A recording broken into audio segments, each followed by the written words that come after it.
প্রিয় সপ্তম শ্রেণীর শিক্ষার্থীরা, মূল্যায়নের সর্বশেষ ভিডিওতে তোমাদেরকে স্বাগতম। এই ভিডিওতে আমরা কাজ 4 জ্যামিতিক আকৃতি বুঝি ও পরিমাপ করি এটি সমাধান করব।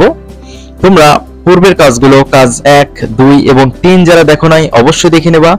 চ্যানেলের মধ্যে গেলেই পার্ট 1, পার্ট 2, পার্ট 3, পার্ট 4 পেয়ে যাবা ইনশাআল্লাহ। তো এগুলো আমরা এখন সলভ করব। এখানে বলা রয়েছে একক কাজ 2 এর নির্দেশনা। A4 সাইজের অথবা আয়তাকৃতি এক টুকরো কাগজ নাও, কাগজটি কর্ণ বরাবর কেটে দুটি অংশে ভাগ করো, অংশগুলোতে কোণ চিহ্নিত করো। 1 নম্বর বলা আছে কেটে নেওয়া অংশ দুটি কোন ধরনের জ্যামিতিক আকৃতি নির্দেশ করে, আকৃতি দুটির বৈশিষ্ট্য লিখো। তো চলো আমরা এই যে 1 নম্বর যেটা রয়েছে সেটা সলভ করি। কাজ 4 এটির 1 নম্বর দেখো। তো আমরা আয়তাকৃতি এক টুকরো কাগজ কেটে নিলাম। প্রথমে এটা দেখতে পাচ্ছ, তো এটা কর্ণ বরাবর আমরা সাপোজ কেটে নিলাম। নেওয়ার পর দুটি খণ্ড পাবো, এই একটা খণ্ড, এই একটা খণ্ড।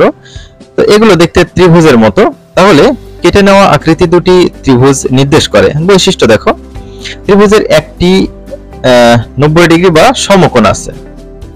তো এখানে দেখো এটা কিন্তু হচ্ছে সমকোণ বা 90 ডিগ্রি। 2 নম্বর, এটি সমকোণী ত্রিভুজ, তিনটি কোণের যোগফল 180 ডিগ্রি। আমরা জানি যে কোনো ত্রিভুজই হোক না কেন তার তিনটা কোণের যোগফল সর্বদা 180 ডিগ্রি হবে। এটা হচ্ছে বৈশিষ্ট্য। তো এখন আমরা এই যে 2 নম্বরটা দেখব। এখানে বলা রয়েছে চাঁদার সাহায্যে যে কোনো একটি আকৃতির কোণগুলো পরিমাপ করে যোগফল নির্ণয় করো। অবশ্যই তোমরা চাঁদা নিয়ে যাবা স্কুলে পরীক্ষা দেওয়ার জন্য। এখানে খেয়াল করো, আমরা ত্রিভুজটা এঁকে নিয়েছি। এটা হচ্ছে 90 ডিগ্রি, এটা 60 ডিগ্রি, এটা হচ্ছে 30 ডিগ্রি। তাহলে কোণগুলো যোগফল 90, 60 আর 30 যোগ করলে 180 ডিগ্রি পেয়ে যাবা। এবার 3 নম্বর দেখো। এখানে বলা রয়েছে 2 নং এ উল্লেখিত আকৃতিটির বাহুগুলো যে কোনো এককে পরিমাপ করো এবং বাহুগুলোর মানকে হর ও লব হিসেবে ব্যবহার করে যতগুলো সম্ভব প্রকৃত ভগ্নাংশ তৈরি করো। 3 নম্বর সমাধানটা দেখো। তো এটা লম্বকে আমরা 3 সেন্টিমিটার ধরলাম, ভূমি হচ্ছে 4 সেন্টিমিটার ধরলাম, আর এটা মইয়ের মতো যেটা সেটাকে অতিভুজ বলা হয়, এটা 5 সেন্টিমিটার ধরে নিলাম। তাহলে সম্ভাব্য প্রকৃত ভগ্নাংশ দেখো। তো লম্ব ভাগ অতিভুজ যদি করি, এটা হচ্ছে লম্ব ভাগ অতিভুজ যদি করি তাহলে 3/5 পাবো, এটা প্রকৃত ভগ্নাংশ।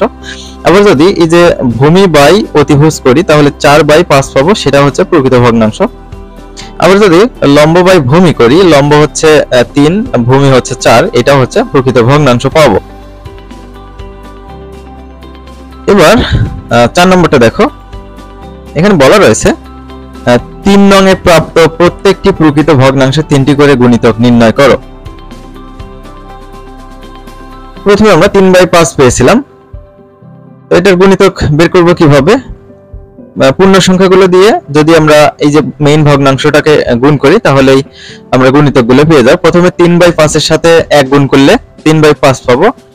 আবার 3/5 এর সাথে যদি 2 গুণ করি তাহলে 3/5 গুণ 2 কিন্তু উপরের জিনিস, তাহলে 3 দুগুণে 6 হবে, 5 কিন্তু ঠিকই থাকবে। আবার যদি 3/5 এর সাথে 3 গুণ করি তাহলে উপরে জাস্ট 3 এর সাথে 3 গুণ হবে, নিচের 5 ঠিকই থাকবে, তাহলে 9/5।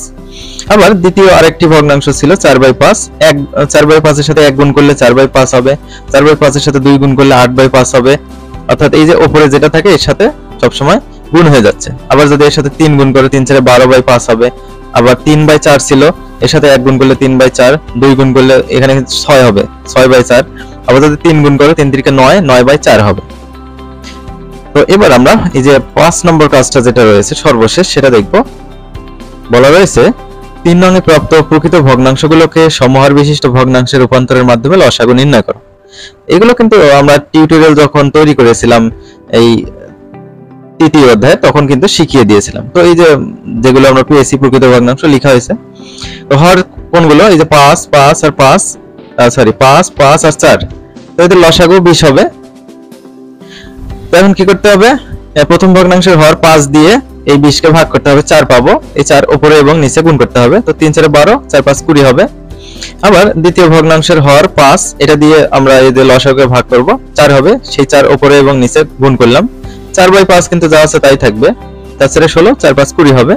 আবার তৃতীয় ভগ্নাংশ, তার হর 4 দিয়ে যদি লসাগুকে ভাগ করি 5 পাবো, এই 5 উপরে এবং নিচে গুণ করা হলো, 3 5 15, 4 5 20 হলো।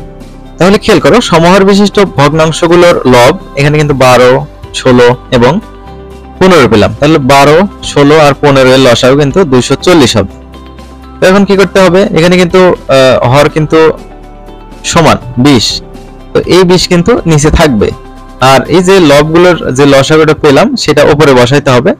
তাহলে এটা কাটাকাটি করলেই সর্বশেষ আমাদের লসাগু বের হয়ে যাবে। তাহলে এই 0 0 কাটা, 2 দিয়ে 24 কে কাটলে 12, তাহলে নির্ণয়ের লসাগু 12, এটাই হচ্ছে আমাদের উত্তর। তো শিক্ষার্থীরা ভিডিওটি কেমন লাগলো অবশ্যই কমেন্ট করে জানাবা, আর পরবর্তী ভিডিওগুলো পেতে অবশ্যই তোমরা চ্যানেলটি সাবস্ক্রাইব করবে। পরবর্তী ভিডিও বলতে পরবর্তী মূল্যায়নের ভিডিওগুলো।